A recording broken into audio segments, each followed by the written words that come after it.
Good morning mga ka-Jodort. Ngayon mayroon pa ito isang unit na may leak po ang kanyang differential.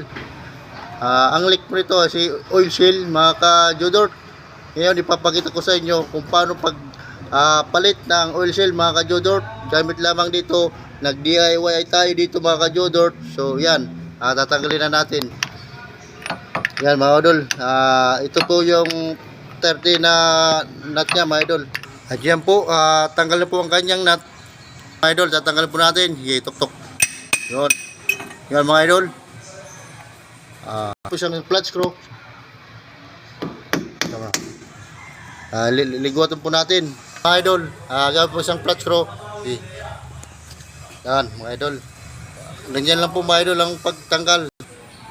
Yan po mga idol ang ating ipapalit na bago. Dahil ito yung wala na, matigas na.